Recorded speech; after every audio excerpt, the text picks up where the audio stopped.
Hi, everyone. Hello. Yes, thank you, everyone, for joining us.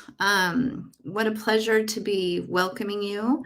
I get to say good morning or good afternoon or good evening to everyone, depending on where you're beaming in from.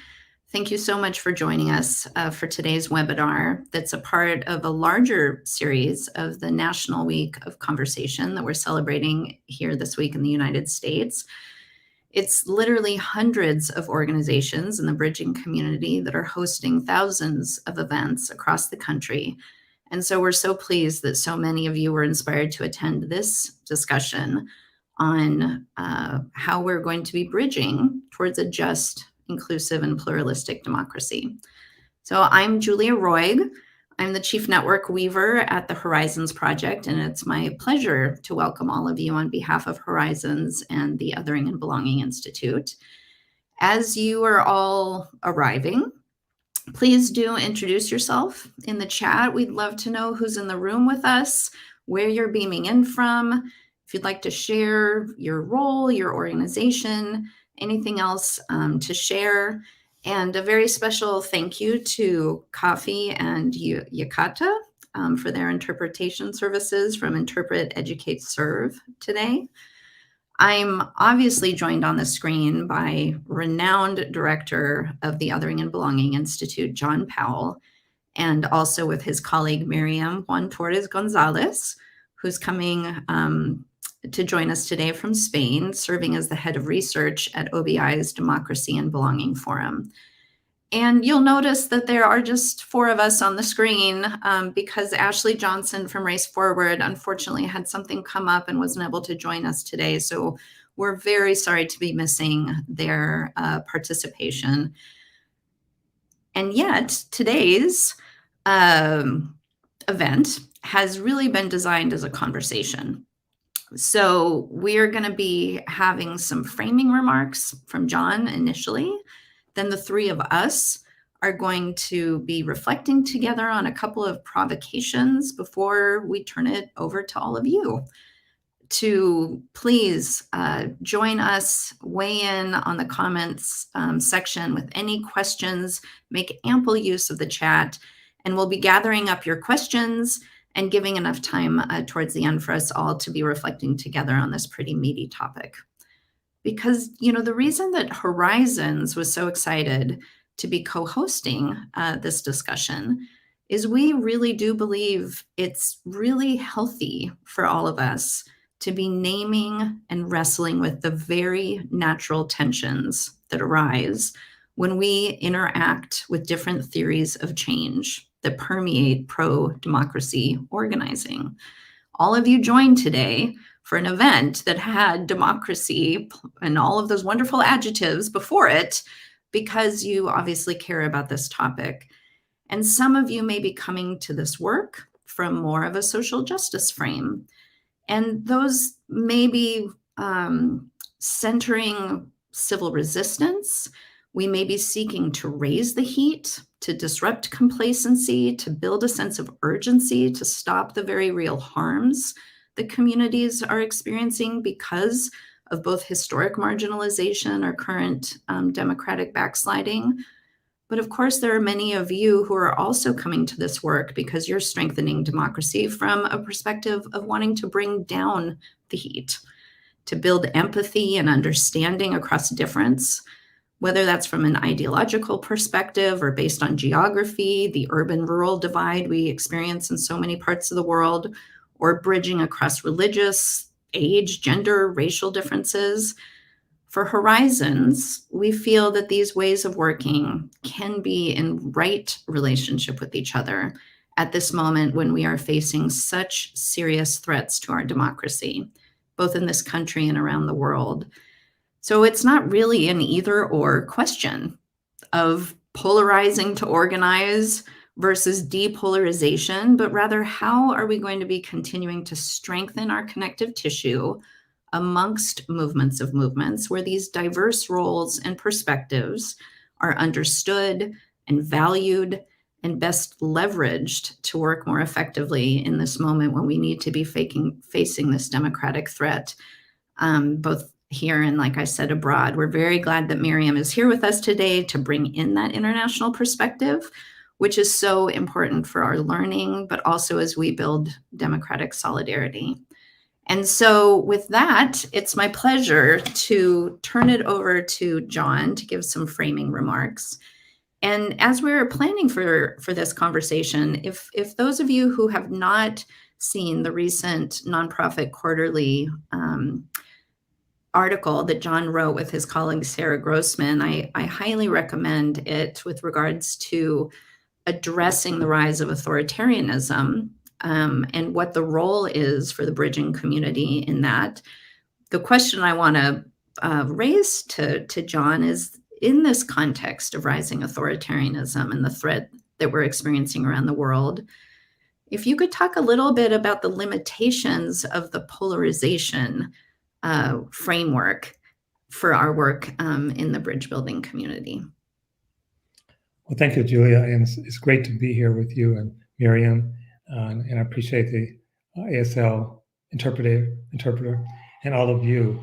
These are important questions, and we oftentimes think of these questions in the context of polarization. And that's one way of thinking about it. And there's different kinds of polarization. But oftentimes, polarization actually creates an image in our mind. I'm thinking of Lakoff's work, Metaphors We Live By. And the image is that they're poles. And the problem in the image of the polarization is that the poles are the problem, the extremes. And the solution, therefore, is to move to the middle. Now, sometimes that may be accurate, but a lot of times it's not. That image does not deal with power imbalance. It does not deal with institutions or structures necessarily. So, for example, think about a polarized environment of enslaved people and not enslaved people. So those are the poles, those who believe people should be enslaved and those who believe people should not be enslaved. So where's the middle? Do we have half slavery? And so it sort of hides as much as it reveals. And really what we're dealing with in the society in the United States and around the world is fragmentation. And we're dealing with fragmentation on multiple levels, on a political level, an institutional level, and also on a personal level. Now, when people talk about affect polarization, that is feelings, how people feel about each other, I think that's more an appropriate term in many cases. But I want to suggest that the struggle for not just racial justice, but for gender justice, for people with disabilities, for people who are on the margin, it's not simply a question of move people to the center. It's not sort of a reflective compromise, because sometimes the center is not the right place. Israel Klein, in his book, Why We Polarize, he makes the point that by some accounts, at least political polarization in the United States at the beginning of the 20th century was relatively low. But it's because the elites had made an agreement to keep certain groups, particularly Blacks and other people of color, out of the polity. And so there wasn't a lot of heat around that. We all agreed, and the country agreed. I didn't agree. And you could say, in some sense, the civil rights movement increased the polarization. But I, for one, would not say, therefore, we should avoid the civil rights movement. And this sort of takes us into a broader discussion about bridging. Bridging is not an opposite to demonstration. It's not an opposite to justice. In fact, I think properly framed, it actually support those things. I'm reminded of King's admonition about righteous indignation. So it doesn't mean you don't get mad. It doesn't mean you don't demonstrate. And bridging certainly doesn't mean you adopt the position of the person you're trying to bridge with. And there are different kinds of bridges. There are what we call short bridges with people who share similar goals. There are longer bridges. There are bridges where there's a huge power imbalance. And there are bridges where there's power equity, if you will. If we think about the work going back to the 1950s about contact theory, the whole idea was that contact can reduce stereotypes, prejudice, bias but it was only under certain conditions. This is Linda Trope's work and others. Say, what are those conditions? There's some shared goals. There's relative equality. Um, there are other conditions as well. When those conditions are all missing, then contact theory actually doesn't have a positive outcome. We could say similarly with bridging. Bridging is quite important. I don't want to undermine it. And I think we as a country, in terms of seeing the fragmentation, which we call polarization, and seeing that fragmentation, we think we just got to bridge. We go back to Rodney King's question, can't we just all get along? And what I suggested earlier, of course, the slave master and then slave people can't get along. They shouldn't get along. They're in a system that actually puts them at odds with each other. But having said that, let's go back to bridging. What is bridging? In one sense, you could think of bridging at its fundamental core is recognizing and acknowledging another person's humanity. How we do that, there are many different mechanisms. We talked about active listening. We talk about deep canvassing. We talk about empathetic listening. And I would say it's always important, but always important to recognize other people's humanity. Doesn't mean you won't fight them. It doesn't mean you won't disagree with them. It doesn't mean you won't challenge them. But if we take those fights, those challenges, those disagreements to the extreme that we no longer see them as human, consciously and unconsciously, we've done a second harm, not just to them, but also to ourselves. And that may seem fanciful. Why should I recognize someone as human if they don't recognize me as human? But think about many countries in the world have eliminated the death penalty. And if you go back and look at the history, and most of those countries did this in the last 100 years, they talk about even when someone does something completely despicable, threatening to our society, threatening to our way of being, we still have to acknowledge that they're human. And we think about the words Sawabanu, the Zulu word, which is interpreted in different ways, but it means, I see you. Another interpretation is, the God in me sees the God in you. The divine in me sees the divine in you. Or Ubuntu, which is, I am because you are. So at some fundamental level, even as we engage in these struggles, we have to recognize each other's humanity. And I would go just one step further. Think of Charles Taylor in his work, The Politics of Recognition. In some way, the fight for justice is a fight to be recognized as human. That's what the fight is. And that we have structures and systems and practices and histories that deny certain people full humanity. So as we struggle with that, it's important to struggle, it's important to engage it, but it's also important to recognize each other's shared humanity. I'll end this opening remarks. I've written an article on this, and I say in the article that a lot of times activists, frankly, sometimes emphasize the issue of power and saying, I can't bridge with someone until there's a power equalization. And so we, in that sense, sometimes we put too many conditions before we bridge. First we end capitalism, then we end in sexism, then we end misogyny, then we end racism. And at some future point that's forever receding, we'll start bridging. I don't think we get to that point without bridging. Others on the other side sometimes come at it, it's like, we're all just people. So it doesn't matter that I have tremendous power over you. It doesn't matter that I'm your boss. And if you say something I don't like, I can fire you. And I sometimes refer to that movie, Knives Out. If you haven't seen the movie, take a look at it. It's a fun movie. But there's a scene in there where this very rich family that's being cared for by this Latinx woman, and they start talking about undocumented immigrants. And her mother's undocumented. And she's dependent on that job. And they turn to her at some point and says, what do you think? And she can't speak. The power imbalance is much too great. So on one hand, we do have to pay attention to power. On the other hand, we don't want to defer bridging, talking to each other forever.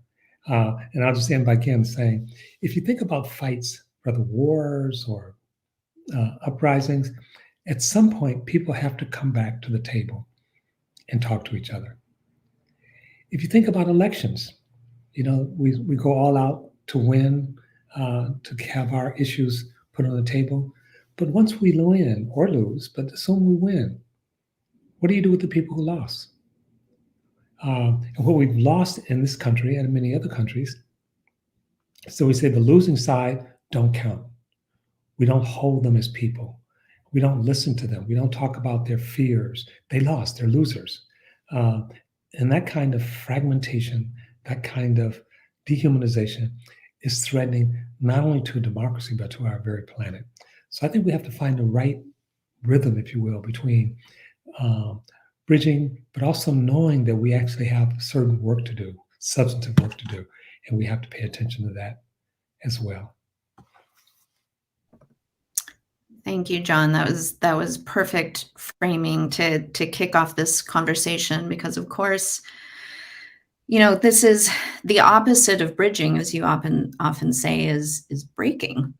And there are tactics that break down those relationships. And I was always really inspired by some colleagues in Northern Ireland when they were going through the peace building process, that once they finally realized that they couldn't wish the other side away was when they, as activists who were really taking up arms, I mean, this was a violent struggle, some of them found the motivation to come to the peace table and to have those conversations about the future of that country and to end that conflict. And there is a little bit of recognizing the humanity that I can't wish the other side away. And so what are the tactics and of being able to bring your colleagues along in this struggle? And so I thought maybe we could open up to either both you and Miriam of really the very practical ways that we avoid succumbing to breaking tactics, while we're also ensuring that these loud calls for change and justice are heard. And so, whether it's the dehumanizing, some people talk about toxic polarization, but that what are the kind of guardrails that we put around our organizing, or the best practices, so that we don't succumb to those breaking strategies? Miriam, do you want to go first? Yeah, I'll go. I think breaking in some respects can be easy, right? And I think that we need to remember all of the time, like, these are very emotional topics that we're often talking about. And I want to take a step back as well and like refer to some of what John was saying, right? Like, if we describe our societies as fragmented, in fragmented societies, in societies that are increasingly segregated as they are now, and that's true whether we're speaking about the US, but also other places like the UK, societies where there's also increasing inequalities in many respects, and where the impacts of climate change are also going to be different on people. That's where effective polarization is more possible as well. I'm thinking of like, what does effective polarization lead us to, right? And it's what John was mentioning of that us versus them, and us viewing the other in a dehumanized way. Some polarization is useful, it's inevitable, particularly when we're talking about issues, but on how we view the other is like when the polarization is dangerous.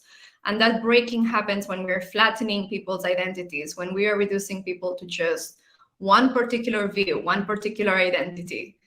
If we just view them through what they think on one particular topic, and then that becomes impossible in an alliance that it's actually, or should be, quite natural, right? I'm thinking this is the kind of landscape where authoritarian populists can thrive.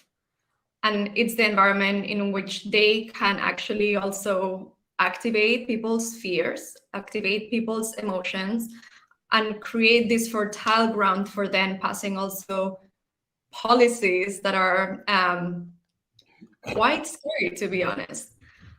If I think about the guardrails as well, and I think very much about what John was mentioning as well about the short bridges and the long bridges, and there's space for each of them. And I think that as humans, we can be situated or equipped differently to do short or long bridges. But if I think about that, I think that one of the main things is actually keeping our North Star in mind and not succumbing to the immediacy of the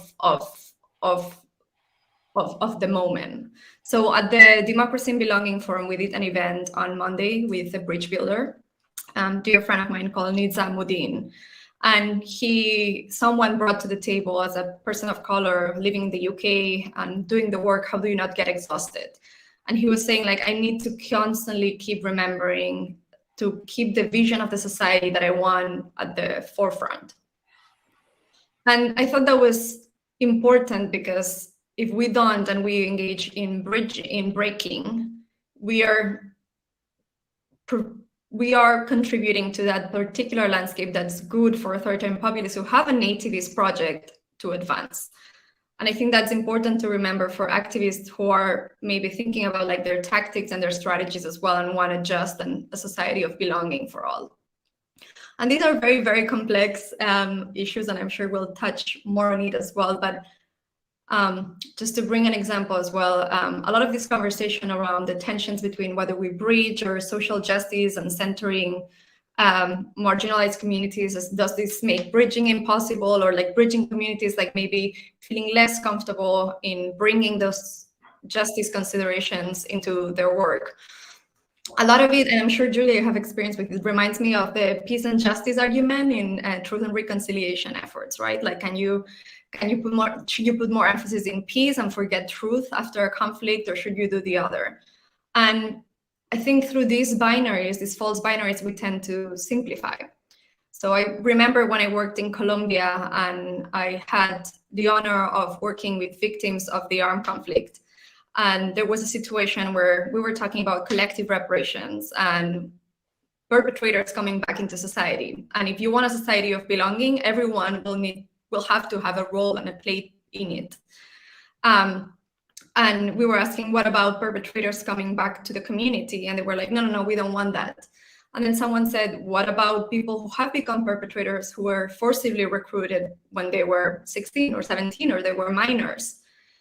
And it created this dichotomy as well. Okay, well, they're victims, they're also perpetrators. There's a lot of complexity in it. And like, I think recognizing the complexity is part of what we need to grapple with as well. And I think through this bridging, we are actually deactivating some of the emotional appeal that the far right can have, and also bringing the relationship or the relational aspect to how we do our campaigns, how we do our activism, how we do the engagement.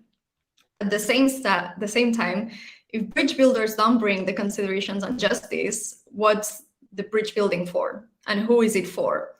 And would that really lead us to the kind of society that we want? I have very strong doubts that that would be the case. So I think it's, rather than thinking of it as a binary, like thinking about like how they're both inevitably intertwined, and then also keeping that vision of what we want in mind.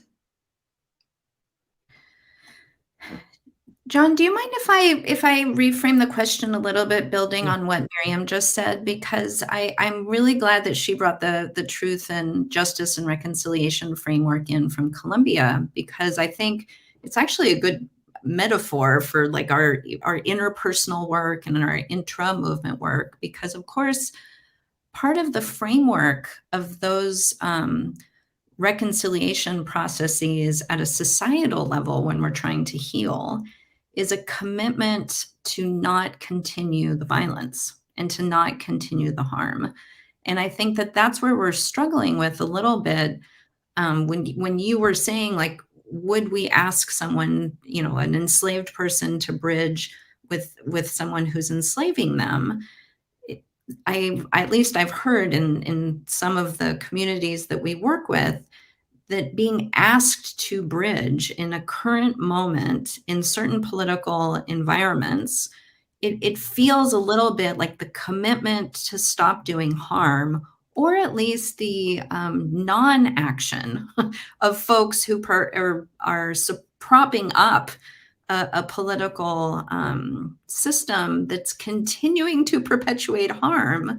Feels like that's an ask of need. And so the breaking metaphor actually feels like what we're doing is perhaps breaking the complacency with the system. Of course, you're saying we can't break the relationships, and yet there's such a tension there, because we haven't gotten to the place where there's the commitment to stop the harm in certain areas. I wonder how you address that.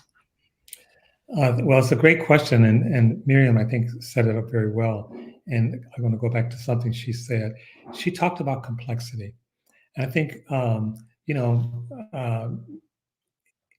we're responding to a world that's changing very fast. We're responding to a world with a lot of anxiety and insecurity, and that anxiety and insecurity is often weaponized by the extreme groups, especially extreme right. It says you should be afraid. You should be afraid of them.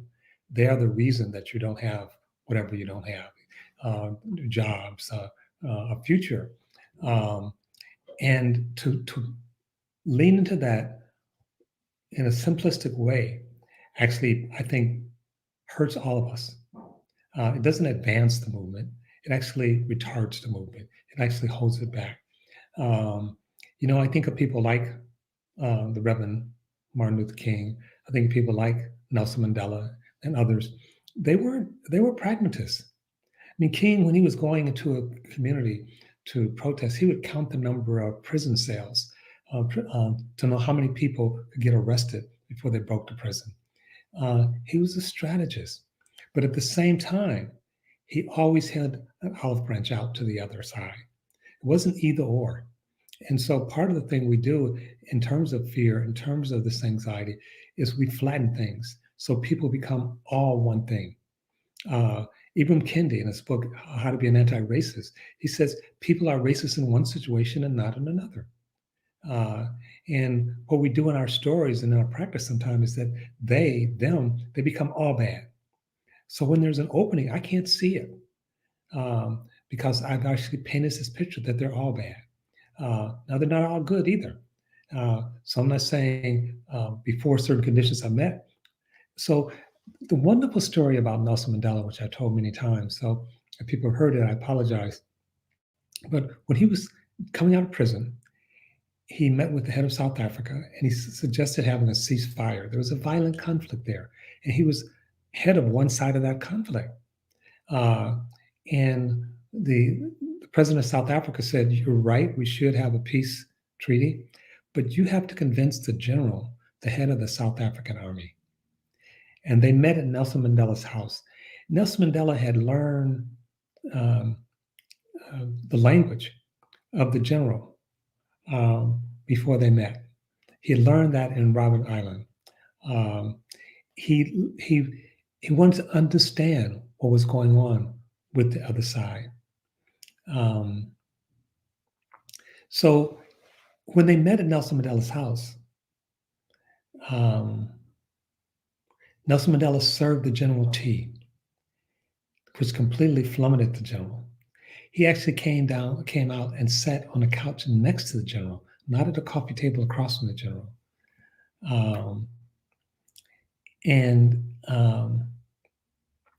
When they moved to the negotiation took place in the general's language.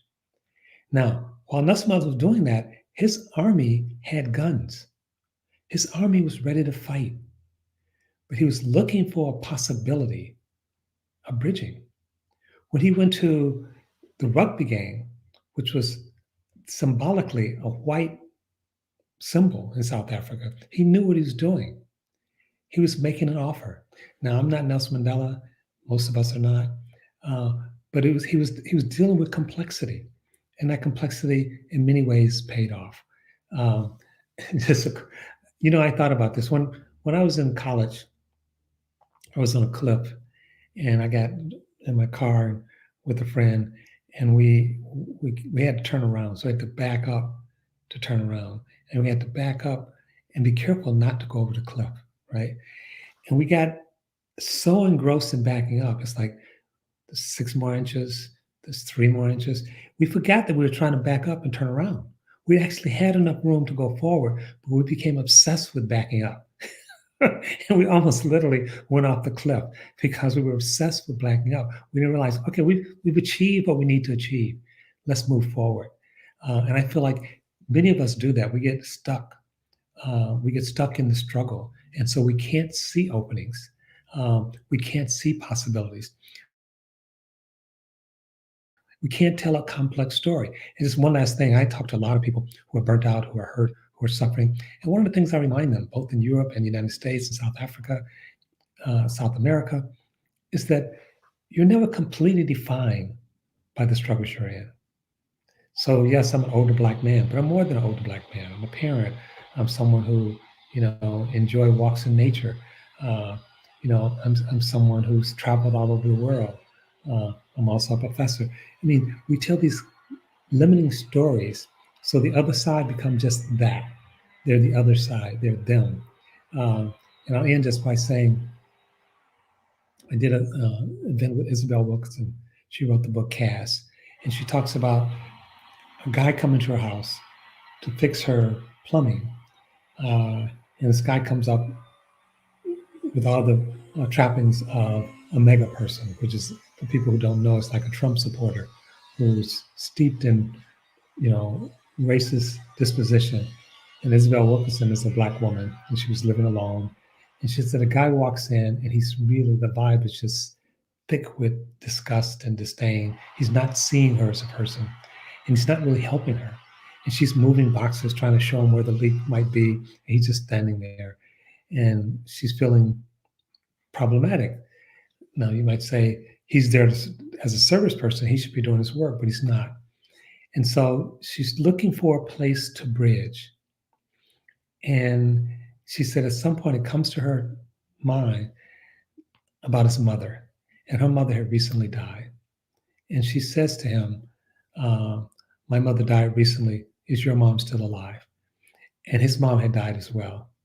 And in that, this white Trump supporter and this Black brilliant writer, liberal, connected. They connected on the death of their respective moms. And she said everything changed after that. Now, you may say she shouldn't have had to do that, or you may be right, but she did it. She could have just let the guy leave and still had to leave. But she connected with him in a way, and she said he even went out to the truck and came back. She became a human being. So I think it's not either or. You don't necessarily lay down your struggle and bridge, but you have to be looking for those opportunities. Amanda Ripley talks about that in her book, High Conflict. And I think too often we have people who are just looking to bridge under any conditions, and other people who are like, no, we're not going to bridge until everything is right, which means you're never going to bridge. Yeah, and John, it's a beautiful story and leads me to my next question, which is really bringing forward where you started your remarks just then, which is just acknowledging how many of us are marinating in a fear response right now, that a lot of the breaking and the inability of bridging is because of a feeling of fear for a lot of different reasons, both justified and maybe it's just even perception because it's been ginned up by our leaders to be so afraid of whoever we consider other. And so I think that one of the challenges for the bridging community that wants to create spaces that are meaningful bridging spaces, both short bridges and long bridges, is how we create a space where both complexity, the opportunity for finding each other as human beings in all of the different ways that we show up with different identities, but also that addresses those fears that we have.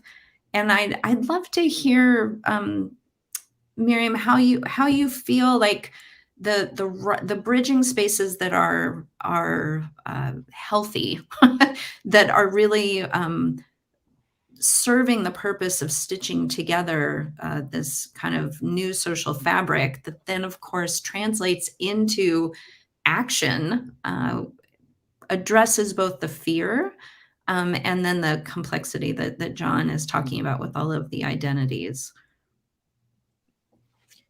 Yeah, I think those are two key aspects that recognition. I think there's several examples that we can draw on as well. So to think of a few from Europe, for example, I think about from a few examples of Europe. I think about, for example, the Ireland abortion campaign. This was a very, very difficult campaign, but I think in many ways illuminates a lot of the bridging strategies centering justice and a particular goal, and then like making sure that it was a coalitional effort in order to obtain the result that was that they were after. So for those who don't know, Ireland didn't have abortion rights for many, many decades. Well, didn't have them at all. There was a referendum to actually put this to vote. Ireland is a society in which the Catholic Church traditionally has had a lot of influence. So this was not an easy feat, but it was through bridging efforts, through a coalition of a lot of organizations that came together that actually the abortion rights came to pass. And if you hear the people who are involved in the campaign, you hear a lot of the strategies that we've been talking about, that complexity, but also recognizing the fear. So it was a lot of organizations that came together in the Together for Yes campaign. It was a lot of them like deciding to abandon certain positions, or not positions, but actually everyone keeping their positions, but also recognizing the commonalities and the necessity of like banding together to achieve that goal, and then going to people and talking to people. And I think I was reading to one of the I was reading an interview with one of the leaders of the campaign, and she was saying it wasn't about changing people's minds so much as it was about opening them. And it was maybe not engaging those that were most convinced in this case, but actually engaging those that had doubt, hearing what their questions, their fears were, and then adopting a strategy based on that as well. So in this case, like what they found also through research that they did jointly, was that speaking of abortion as care and as healthcare was actually like something that appealed to people's emotions, that also responded to a lot of the fears that people had. And it was through bridging, it was through this listening, it was through acknowledging the complexity and how this is a topic that's rife with emotion and that touches on people's deeply held beliefs. And I think that also deactivated the campaigns that the other side was doing, which focused a lot on didn't really acknowledge the role of the mother, was focusing a lot on like killing fetuses and so on. So I think that it's a matter of like bringing those together constantly all of the time, if that makes sense. Yeah, John, I wonder if you want to talk a little bit about that, and also what I also pick up from Miriam's example of Ireland was actually almost like a deep canvassing approach of making sure that you're talking to a lot of people, listening to what their concerns are, and that you started out your framing remarks thinking about deep canvassing as a bridging activity. And a lot of times we think that we need to kind of bring people together to sit at a table and like have a conversation across from the table, which of course can be really exhausting emotional work for some folks. And so I'd love to hear you talk even a little bit more about the different ways that bridging happens, but also, again, thinking about how we honor the emotional work of some of the folks that perhaps don't feel positioned to do the long bridging.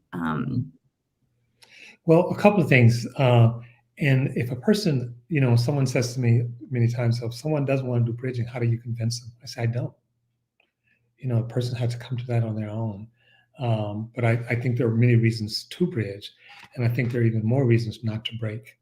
But it's not in every situation. And I've been in situations, I'll just share one with you. I'm a professor at a university, and I've been to many different universities. And years ago, I was at a university, I won't name it, where the right wing, I would say, but it could have been anyone, organized not to hire anyone who was not from their camp. So it meant that no women were being hired, it meant no people of color were being hired. And the university, they're hiring still, but they're all of the camp of the right wing. And I basically organized the left. And I said, so we had a veto, but we hadn't been exercising that veto. We had to be organized to do that. So we organized and exercised the veto so that there's no hiring, period. And the dean came to me and he said, John, the guy on the other side is a good guy. He, whatever. I just want to have a dinner where all of us can sit down and talk. He didn't say bridge, but that's what he meant, so we can move forward. And you know what I said, Julia? I said, no. I said, I'm completely convinced. I've been on the faculty with this person for years. I said, I'm completely convinced he's a decent person. I don't question his humanity, but I won't do it unless he agrees. I mean, I said, I'm too busy. I don't get to see the friends I already have. So I'm not trying to make new friends. This is a power issue. And if he's willing to see some of that power so they can hire some people, we can hire some people, the deal is done. And eventually that's what we did. So part of the thing, there's fear, but there's also containers. And what's happening now is our containers are fracturing. And most of our containers are behind our back. We don't pay attention to them until they're not there. Whether it's our school, our democracy, our banks. So what's happening is that the containers are fracturing and we don't trust them anymore. And everyone, not just marginalized people in the sense of, people who are historically marginalized, but recent surveys shows 70 to 80% of Americans feel like they don't belong. They feel anxious. This is something that's affecting everyone.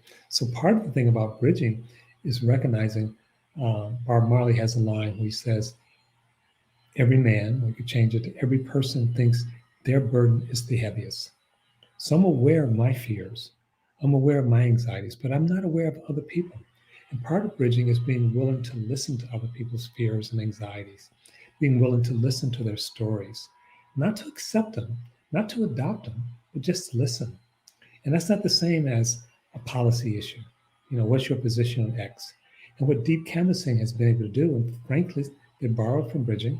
I've been involved in some trainings with them, with people like George Gale and People Actions, is they go to people's house, knock on the door, or call on the phone, and instead of saying, what party do you belong to? Are you registered to vote? What's your position on these issues? And then give them some literature and leave, which was more how traditional canvassing did, activating the people who are already on your side.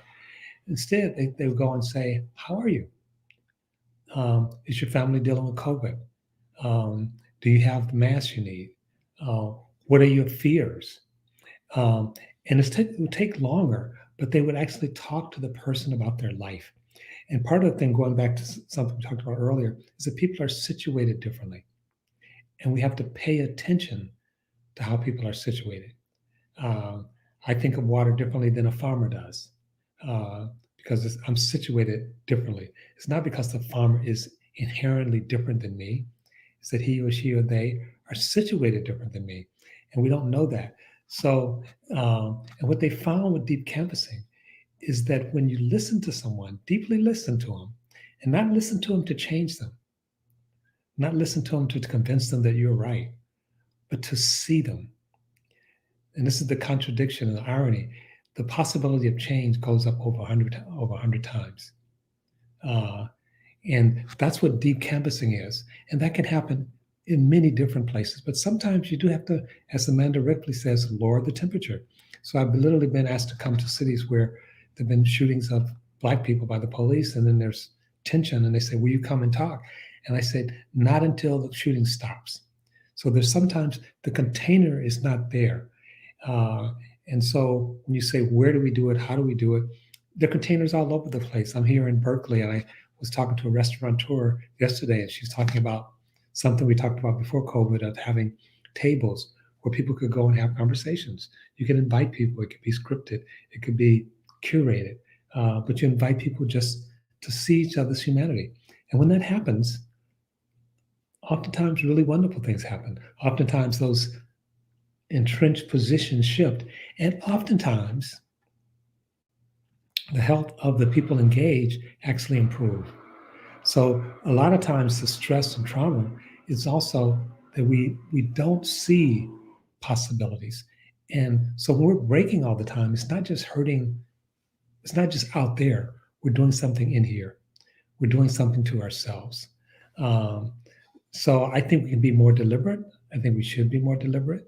But I don't think that means that we metaphorically necessarily stop what we're doing in terms of protests. Like I said, I wouldn't meet until there were certain conditions. If my boss called me into work and said, I want to talk about whatever, I probably wouldn't do it. The power differential is too great. But most of the time, and Putnam writes about this, between communities, the Black community, white community, Latino community, the power differential is different, but it's not so great that you can't begin the conversation. And so you may need exemplars. There's some church groups here who are having belonging circles where they bring people together, willing to listen, and they find huge shifts in terms of what's happening. The shift is not always with them. Sometimes the shift is with me. I have to be vulnerable in those conversations as well. And some people say they don't want to be vulnerable. I say, okay, then don't do it. But for those of us who really believe that the breaking is toxic, that the fragmentation is toxic, the polarization is, that the containers, if they continue to break or crack, all of the issues we care about will backslide. We won't get to peace. We won't get better schools, better housing. We won't get. So I think it's not a one-to-one relationship, but we can't actually have a society that works where the social capital and the bridging is so thin as it is in the United States and much of the world today. Did you want to follow up to that, Miriam? Yeah, I'd like to add with two short examples as well, because I think that it's what I think John is right in what he's saying. And then I think we also need to consider what are assumptions that we're bringing into the table. And I think that also relates to the assumptions that we're making about like whether this is a short bridge or a long bridge, or whether bridging is even possible. And tying it back to the earlier conversation about effective polarization and reducing someone to a particular identity or a particular position. We are all wired psychologically to actually, like, our brains operate through cues, right? So we usually use labels, we categorize people, and we make inferences based on that. So I might think this conservative person does this, or that far left person does that, and does make inferences about whether on a particular topic, or even just in our coexistence, talking to them, engaging, bridging will actually be a short or a long bridge. But I think sometimes if we suspend those assumptions or we interrogate them, we can find surprises. And I'm thinking about a person who I hold in a very high esteem, who actually works in the Spanish Congress. And this is a case of like insider outsider game as well, but she's someone who works on the most left-wing party. She is someone of the Romani community, and the Roma community is probably the most dehumanized community in Europe. It's really appalling to look at everything that like all of the data in terms of the injustices against this community. And she and other Roma members of Congress decided that as part of the new legislature, their goal was to actually include anti-Gypsyism as a hate crime in the criminal code of Spain. And so they set about to do this. And I think that they could have come or started from the position that this would be a very long bridge to engage with the right wing, with they were coming from the left, the right wing, with the far right, with all actors. But they decided to actually not do so and present anti-Gypsyism as a hate crime and present it as an aggravating factor, for those who know criminal law, as something that concerns everyone. So they started an insider process of having conversations with all of them, with members of all of the parties, of strategizing how to do it, and then coordinating with society as well. This resulted in something that didn't have a lot of visibility in the media, because that was also something that they opted for. Maybe not put it at the center, so that because in a polarized context, anything that you put on the media or social media maybe can become a little bit toxic. And Spain is quite polarized, but they decided to build bridges internally. This legislation came to pass. It came to pass with the support of all groups, all parties, and Spain is a multi-party system with a lot of parties in Congress. So they managed to pass this legislation with the support of the conservatives, the far left, center right, all parties, and even the far right abstained. So the far right did not vote against, which given the circumstances and how nativist it is, it's quite challenging. But I think that's an incredible example of bridging strategically, but also like coming from a different position and not attaching that much value to the labels. The other example I wanted to provide as well is, and this is recognizing people's humanity and that they cannot be reduced to like a particular label, or we cannot assume everything about someone based on a particular identity that they hold, right? I've done a lot of research over the past few years on public opinion on climate, and I've had the chance to engage with high-level leaders in this case in Spain as well, and in the UK, that work on climate issues. And one of the people that I encountered was a high-level spokesperson, conservative for climate.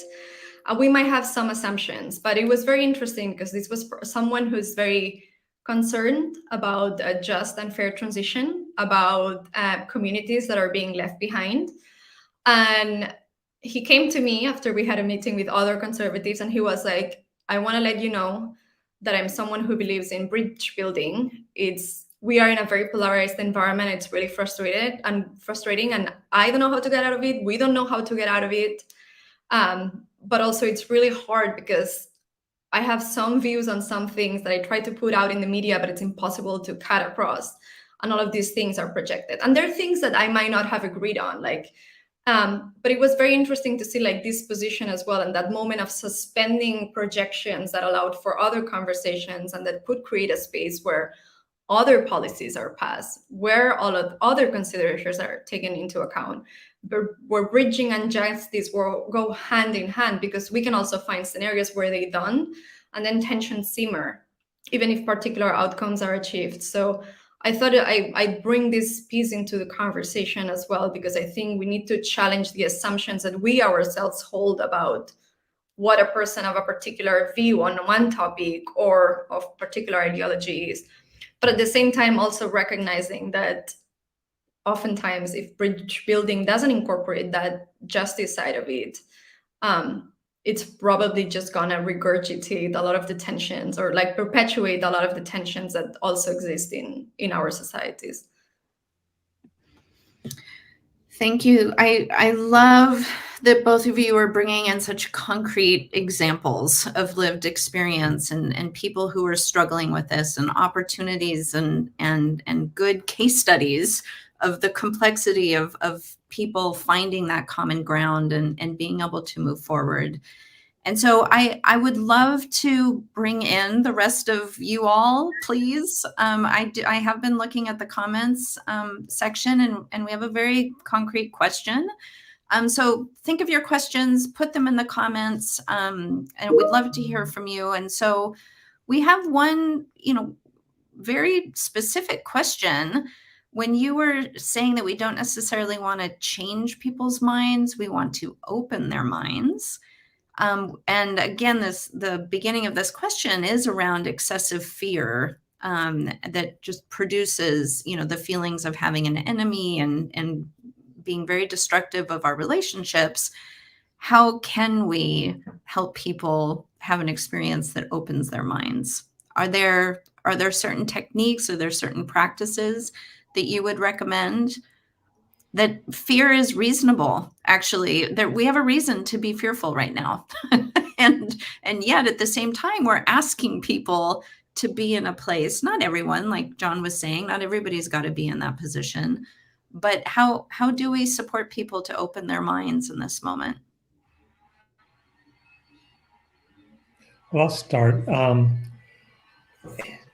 So I think it's always important when we ask that question or think about these things, is a question in part of how do we open the mind, not just their mind, but our own mind.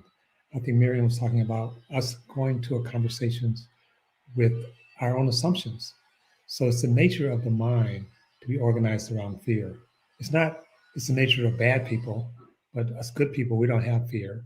It's like we're all dealing with this anxiety and fear, uh, and we think ours makes sense, and theirs, of course, do not.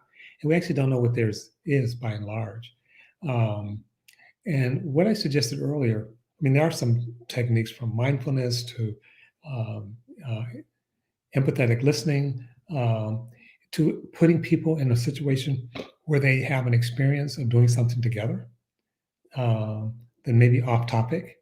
Um, we have been meeting, bring together Democrats and Republicans to have dinner in the high up in the government, and those dinners have been. This is Sarah Stevens' work, Care Lab. It's been phenomenal.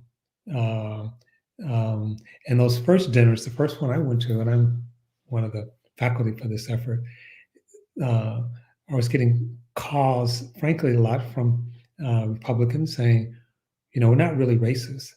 Uh, they were they were coming with the fear that I was going to, you know, attack them. Um, uh, and some real things have happened out of that. I don't want to say too much, but part of it, we fear is the oldest emotion. But we also tend to be afraid of things we don't know and things we can't control, which is like most of life. Certainly the future. No one knows the future and no one can control it, although we can engage in it. So part of it is, can we do things together? There are all these examples, sports teams. I think of the situation in Florida where they did felony reenfranchisement. Desmond Meade, him and Neil, Desmond and Neil, one's black, one's white, one's conservative, one's liberal, but they went out to community and they talked to people. Across the political spectrum. And all the pundits said, you can't change the Constitution in Florida. It's a red state. And people associate this issue with Black people. There's a lot of anti-Black racism. And it turned out not only did it change it, they got more votes than any other issue in Florida. And people said to Desmond, what's your strategy? And he said, love is my strategy. And opening up people's mind, opening up people's heart. Because what people had done is, like, returning citizens were seen as flat. They were not people. And so you could lock them away, throw away the key, and if they came out, keep them away from you, don't let them vote. They still are the infinite other. And you can only hold that position by keeping those people's stories and lives and conditions away from you. And what Desmond and Neil was able to do is to bring that to life for people in a very conservative state. And there are just thousands of examples of doing that. And part of it is we have to do it, and part of it is we're going to learn. We're going to make some mistakes. Part of it is having generosity of letting people make mistakes. What did you mean by that? I don't know. Okay, so I'm drawing on all the bias in societies.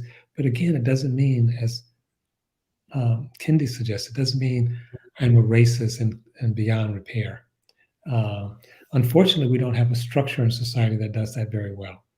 We live in segregated communities, we go to segregated schools, we go to segregated churches. And so when we try to do something in opposition to that, it feels very awkward and very labor intensive. We have to change that. And then leadership matters. The stories that people inhabit matters in terms of narratives. And unfortunately, many of the elites have decided that it's better to keep people in fear, to keep your base active and keep the middle exhausted. Politically, in the short term, that makes sense. In the long term, it's such a terrible way of doing things. And that's strategic. That's not happenstance. People know what they're doing, that they're activating fear because fear actually produces certain action. And the last thing I'll say, Julie, is don't start off by telling people that their fear is bad or that it's illusory or, I did some work with the World Health Organization after COVID when they're trying to get the vaccine out to the Black community. And they early on, they said, we go to the Black community and they'd say, we know about Tuskegee. We know about you experimenting on Black people. We know about, you're sterilizing Black women. We don't trust you. And they'd say, but that was then, this is now. And of course, that went over like a lead balloon. And I went out to some of those communities and helped some. And the first thing was just to listen, not Yeah. try to talk people out of their fear. It's like, yes, your fear makes sense. I'd be afraid too. Uh, so, and seeing people as they are, not as you want them to be, acknowledging people that you're pain. I see that you're in pain, and I understand that. I don't know if I could do what you're doing. And then once people told the story, many people were then open to other stories, open to different possibilities. Um, I came back from India with a very weird disease. They thought it was going to kill me. This was years ago. And when I came back here, I went from doctor to doctor, and they couldn't find out what it was. And most of them turned it back on me. It's like, maybe I'm imagining it. Maybe I'm a hypochondriac. Maybe, it's like my fear, my experience was being discounted. I went into a doctor's office, and she looked in her books after I described my symptoms, and she closed her book and she said, I don't see it in here. And then she said, that must be really hard to have a set of symptoms, and we can't tell you what the cause is. I'm sorry. I apologize. And I just started crying. Oh. After that, I started healing. It was the first doctor of many who saw me and didn't try to talk me out of what I was experiencing and tell me that I was crazy. Yeah. What a powerful story. And the flip side of not being believed about, or your fear not being acknowledged as a way of an entry point to a conversation. Another challenge that we have that my colleague Isidre is raising is when there's just for whatever reason, that might be political, it might be manipulation, it might be misinformation, that just people are not willing to engage in that conversation, and they just cut it off. And they say, no, we're not going to talk about that. Don't feel the need to talk about it. Or we perhaps have a completely different set of facts, because we've been marinating in a different world, a different information ecosystem. And so I wonder how we engage with bridging when it's not about acknowledging fear. It's not about, listening and hearing to someone, because we could listen to someone share their conspiracy theories with us, or try and say, I really want to talk about X. I want to talk about a history of slavery in our country. And we know that that's a conversation that's being completely cut off, for example. So I'm wondering, how do we engage and try and bridge when actually the invitation, which is different, because of course you were saying, how do we convince people to bridge? But then how do we bridge when somebody doesn't, the conversation is just off the table, and we know we need to create the containers somehow. But is it just, we just shouldn't try? Well, that was kind of a multi-part question, Miriam, but yeah, go ahead. 90-second, then turn over to Miriam. The good news is most Americans, and I don't know if this is true in Europe, Miriam, but most Americans want to actually be in conversation. So we hear about the ones, if you look at the people who are just, not willing to bridge, not willing to talk, it's actually a minority. Now, the majority wants to, but they don't do it because we don't create a forum for that to happen, but they want to do it. And they want to do it, and frankly, especially people who aren't in this space all the time, they want to do it in a relatively okay space. It doesn't have to be completely safe, but they don't want to be attacked for every mistake they make, for every phrase they use is wrong. And so, and of course, I say to this, if I see a person on the street and they pull out their pictures and start showing me pictures of their grandchildren, after a few minutes, I'll probably lose interest, to be candid. But if they say, let me see your grandchildren, and we're showing each other our grandchildren, that conversation can go on all day. So it's not just, I'm telling my story.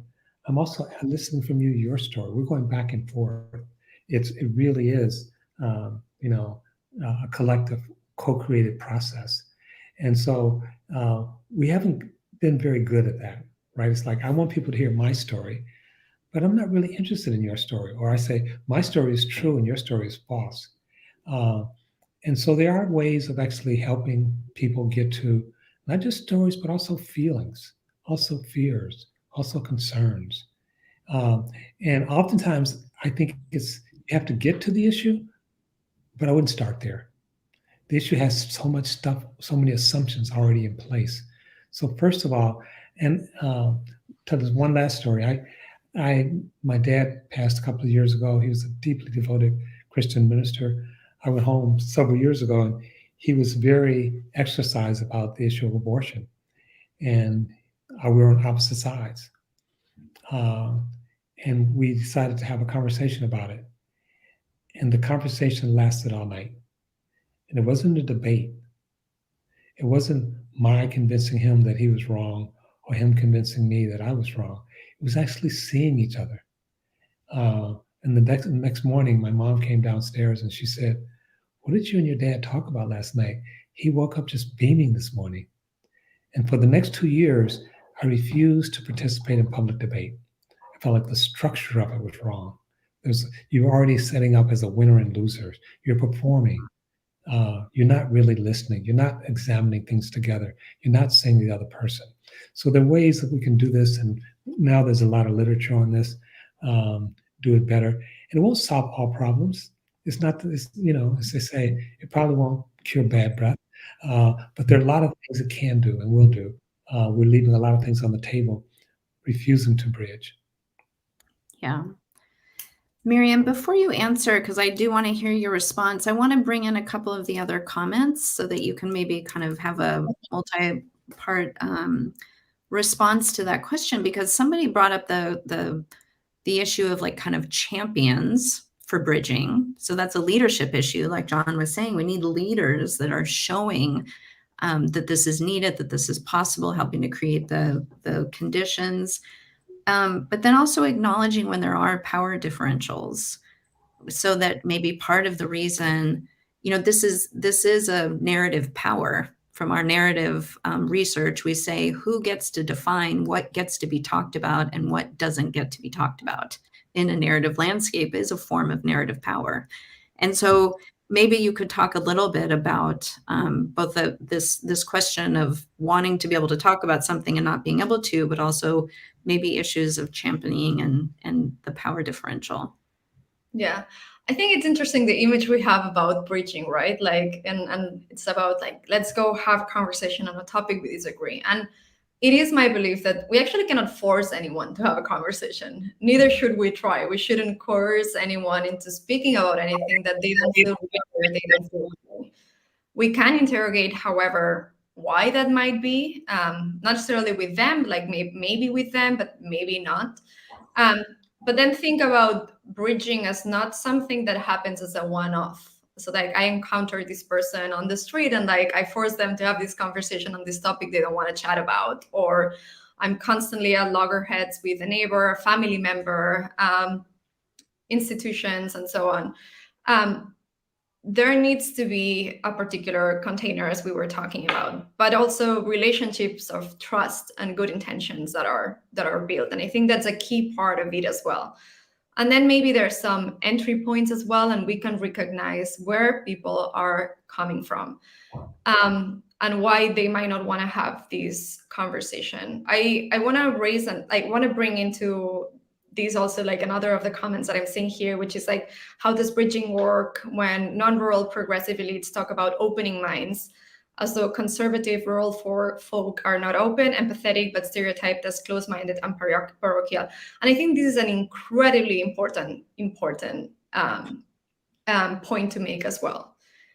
Because I think that those are narratives that are, and I would love to hear from you, Julie, as well, from the narrative perspective side as well, because those are narratives that are perpetuated, that make us break, that make us stereotype, and that oftentimes are not true.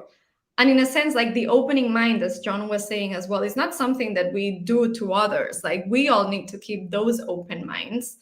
And we need to recognize that oftentimes people won't change their views, but might be open to hearing other options.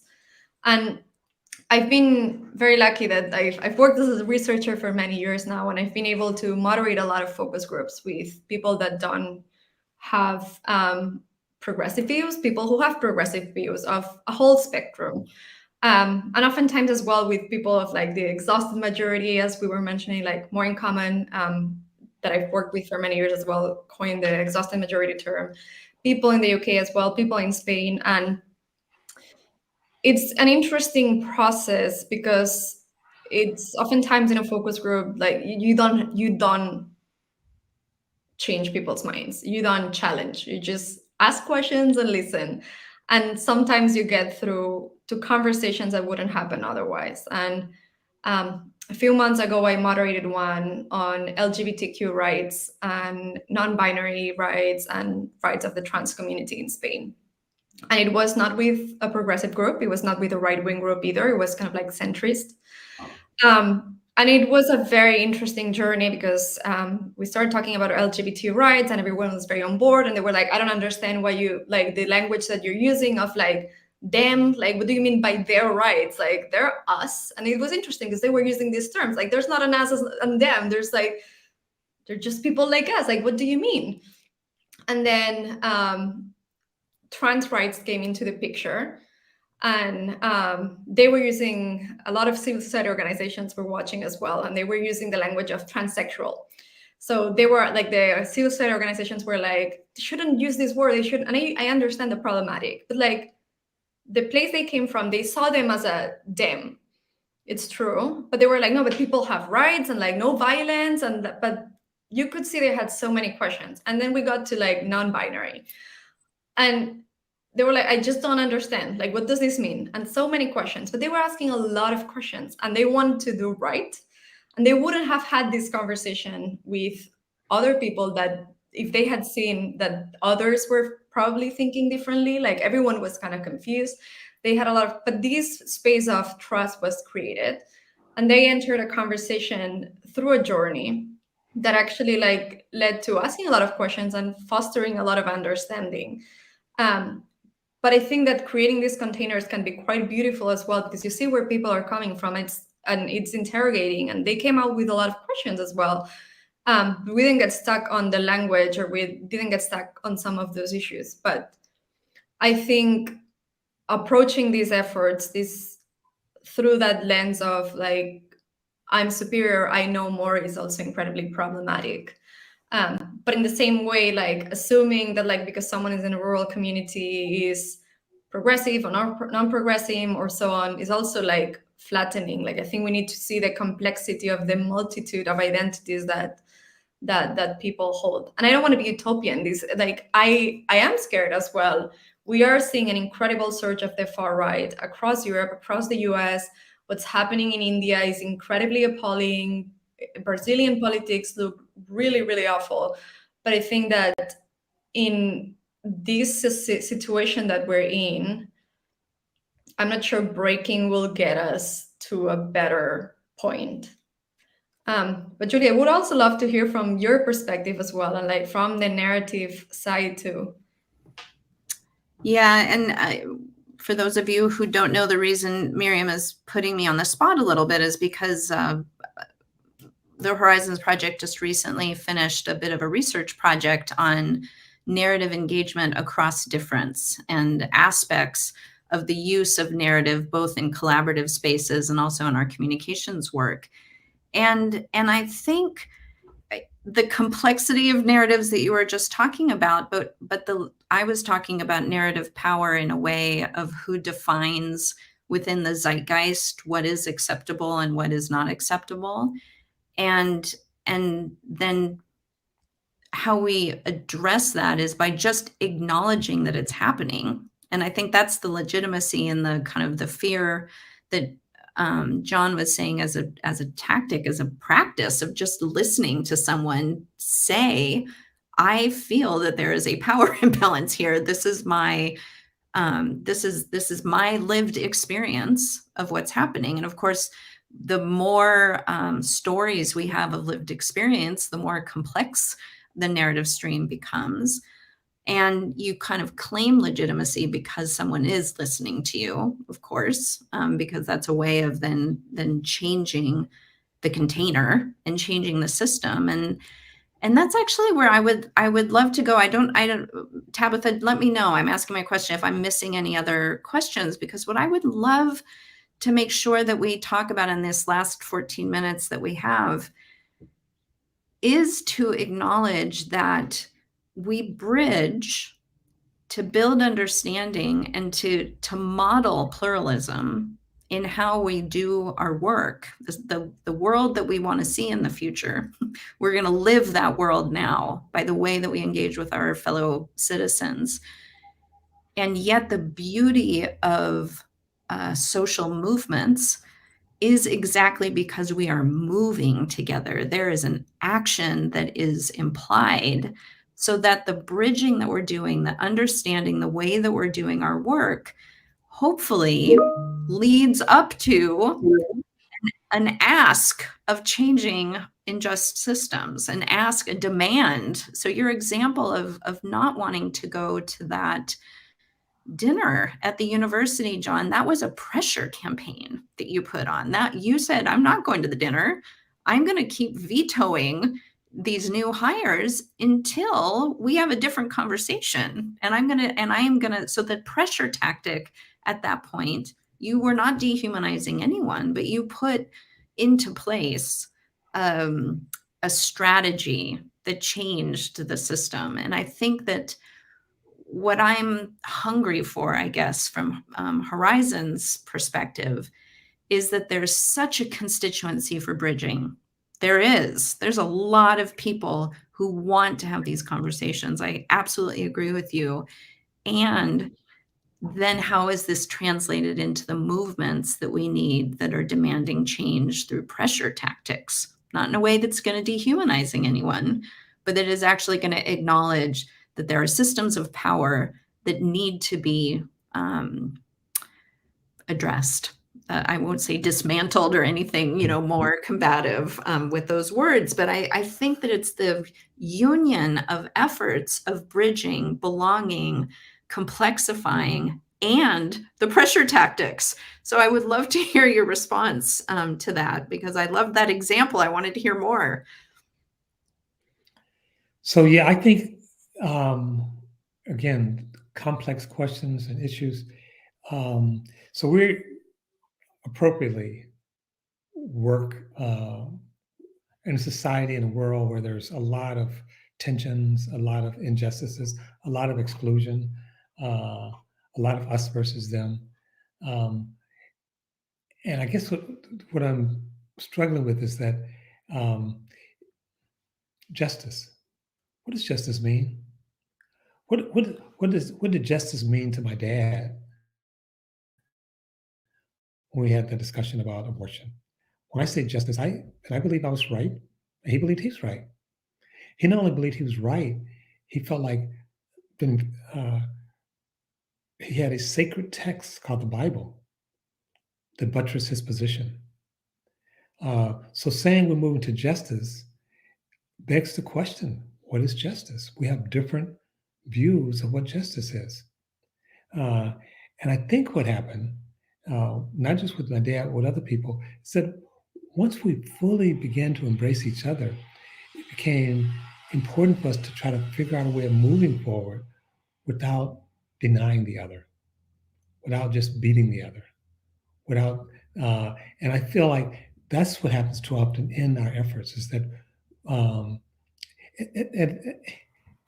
two things. One, sometimes we other in order to belong. I'm going to repeat that. Sometimes we other in order to belong. We attack somebody in order to gain currency in our group. We mock people, not to engage them, but to show to other people that we're the real deal. That's very destructive. And so the hardest case is the hardest case. In some ways, I won't try to grapple with that, but I'm saying 90%, 95%, um, are not the hardest case.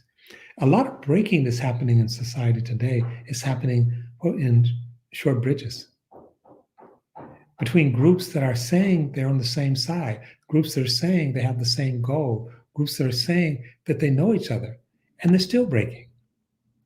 I think we've gotten addicted to breaking in many instances, and we don't know how to stop. And so, also, I think there's some unknowns. That if we really care about each other, I mean, again, in my estimation, in the United States, King was the most effective social justice movement person in the 20th century. His key concept was love. If it wasn't for King, we wouldn't have the Voting Rights Act. If it wasn't for King, we wouldn't have Fair Housing Act. If it wasn't for King, we wouldn't have unemployment. The major civil rights issues of the 60s, which is when most of the civil rights bills passed, was the pressure point, the power point came from King. But he did it in a way that was always the container, in a sense, was love. I think what we do often, we don't have a container. There's no holds barred. And for the right-wing extremists, they have no container. They can shoot they can kill someone, they can blow up something. They don't count. So I think we have to stay grounded. And I think it's more than just a technique. We have to stay grounded, that everybody counts, that everyone has human dignity, that everyone belongs, and then engage. And how will that turn out? I don't know. But I think it will be much, much, much better than the alternative. Yes. Miriam, I'm gonna let you give some final thoughts before we start with the closing. And I guess I want to respond to John's provocation of like, what is justice, by perhaps being more specific about where I feel that the actions are needed. Because I super agree with you. Everything you just said, I agree with you. And I think that maybe what we're talking about is the distinction between healthy democracies that are a level playing field where we can have policy discussions and we can grapple with concepts of justice as a beloved community, but because the rules of the game are fair. And what we're experiencing with the rise of authoritarianism, and why the movements in this moment are so important for the bridging community to use all of their beloved energy to ensure that we continue to have a place where we can continue to discuss with each other our differences of opinion in a system that is fair and works for all, and that everybody's voices count. And more and more and more, as authoritarian consolidation is taking place, we don't have that place. And so I agree with you that we do have different concepts of justice. And I think perhaps a better formulation of the question is how do we protect democracy, which is essentially having a level playing field for us to be able to engage in these conversations. Because there's a lot of comments in the chat about the spaces that we create when we have dehumanization taking place, for example, or when there are power differentials, and a democratic system is supposed to provide for those spaces. So we're going to build it on a community level, we're going to build it on an individual level, we're going to live it as examples, and yet we have to eventually create systems and fight back to the systems that are not allowing for those to happen. So in any case, those are the tensions, like you said, the tensions are the tensions. So Miriam, do you have any last kind of thoughts? And John, I'll let you finish us out. Well, Julia, I feel like you've just opened up a whole other conversation. Sorry. So it's hard to know where to begin. But I think just to end maybe with some comments on the democracy bit of it as well, right? I try to think of metaphors, and I think like I think of democracy as kind of like the water in which we're swimming, right? And we can have a perfect democracy would be kind of like perfectly clean waters that allow all of the fishes, all of like the ecosystem in the water to like live well, swim, belong in the water. We live in democracies that have many flaws. The waters are dirty, literally, metaphorically. But we're still lacking in a lot of places. There are still like at least procedural aspects. We have some sense of the rule of law. Although I think that's not necessarily the case in places like Hungary anymore, and definitely the US poses a lot of challenges. There's also times in which the water is completely polluted or absent, and that's authoritarian governments. In those spaces, advancing justice, advancing the rights of marginalized communities becomes much, much harder, if not impossible. So I think that in a lot of respects, we need to think about like democracy is like both the substantive aspect of it, but also like the process and how we make sure that both aspects are part of the equation, not reduced just to one or them. Struggling a little bit here because so many things to say, but I'll leave it here because I want to hear from John and Julia as well. But I think that thinking about it like it is the context in which we're operating and how we take care of it so that we can actually like make the water cleaner in maybe some way in which we can think about that. And then like bridging is a way of improving the quality of our democracy. If our water would be a way to think about it. But also, as obviously has been mentioned, like recognizing the power differentials, the struggles, the dehumanization that takes place, and much, much more.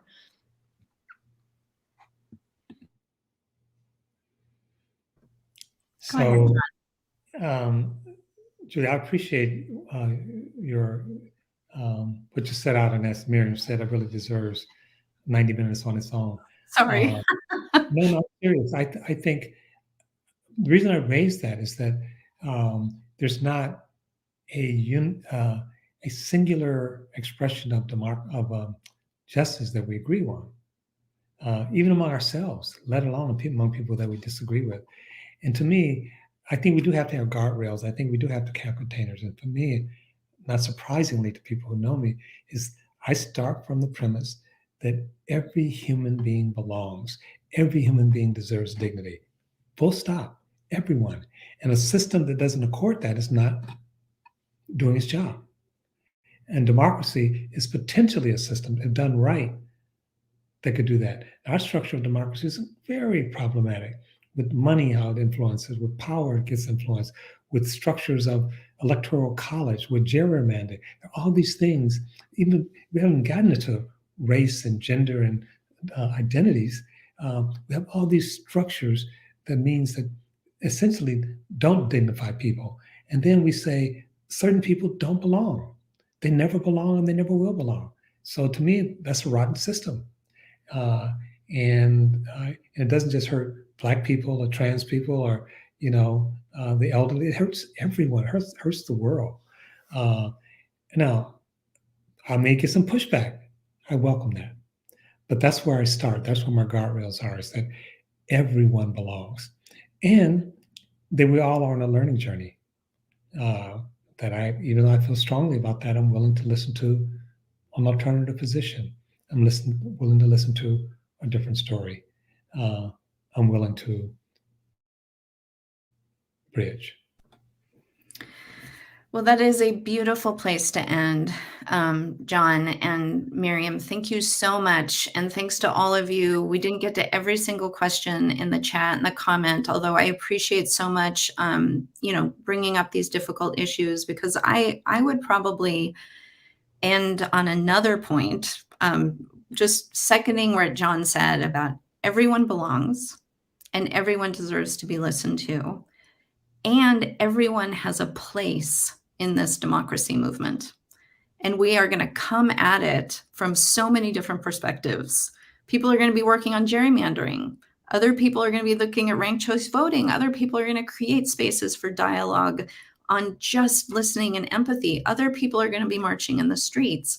And I think more and more as we see ourselves as a system, as a movement, as working for this future that we want to see from multiple entry points to not be precious about our theory of change and how we think about it. This is a way of using these techniques of belonging and bridging so that we can be in a movement of movements together to build this future that we want.